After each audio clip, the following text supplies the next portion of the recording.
Hi, I'm Suzi McAlpine, author of New Zealand's most popular leadership blog, The Leader's Digest.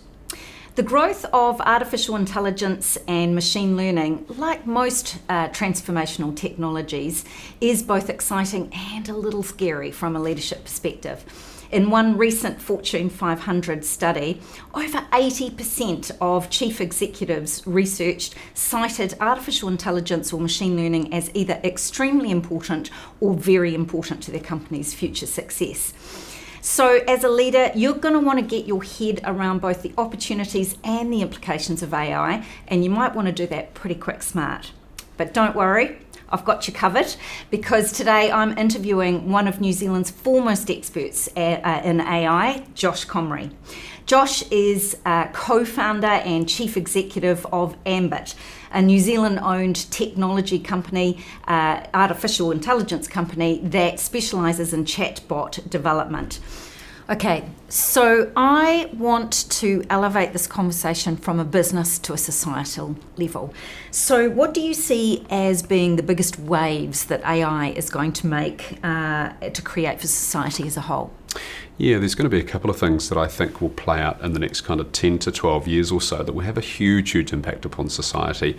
And so I'll relate this to the recent elections at the back end of last year that we had in New Zealand. And there's really two key issues that politicians talk about and continue to talk about that are not the education issues. And so that's housing and transportation.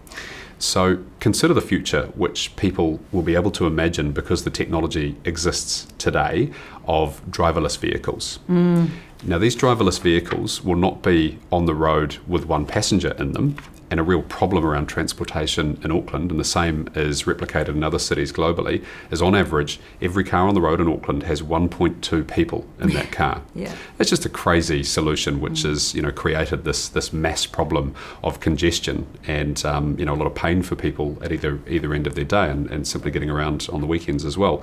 And so imagine a point with ride sharing that already exists. We already today get into a car with a stranger. It used to be with a licensed taxi driver. Now Uber. It's with Uber and the other alternatives that exist. So we currently get into a car with a stranger. So ride sharing, the sharing economy, is a thing that we accept. We accept that there are driverless cars. So combine those things together, and I believe there will be three levels of transportation that will exist from a personal transportation perspective.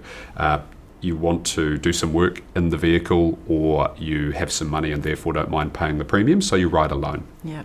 You'll get into a car and share with 1, 2, 3 other people. I ride share, by the way, currently when I'm traveling over in the States. I Uber pool. It's actually a really good fun experience. Cool. Meet some really interesting, unusual people. It does take a little bit longer, but I tend to allow a bit of time for that. And the third is that there'll be kind of a minibus size solution, and so they'll have commensurate price points as well. So that's kind of the transportation issue largely resolved, I believe, because the personal cars will be removed from the road. Enthusiasts, of which I'm one, will probably keep their own vehicle, but they're unlikely to drive at peak times. Yes. Second point is housing. So in Auckland, there's about 250 stories of an average-sized building that is dedicated to parking cars. Yeah. We will no longer need that space for parking cars, because Yeah. once the vehicle has dropped people off, it will move on to its next journey, and then it will go off the road out into a suburban area where there's less of a peak price and less competition for the space that's around. And so when that happens, then we'll be able to liberate those spaces and free them up for commercial office spaces, for retail, and obviously for residences as well. And a lot of these parking buildings, by the way, are actually very well set up to create affordable housing in and around the central city. So one of the couple of key issues are kind of resolved pretty cleanly and pretty easily. And flow on from one to the other. Massive as well, flow on right? from one to the other. Yeah.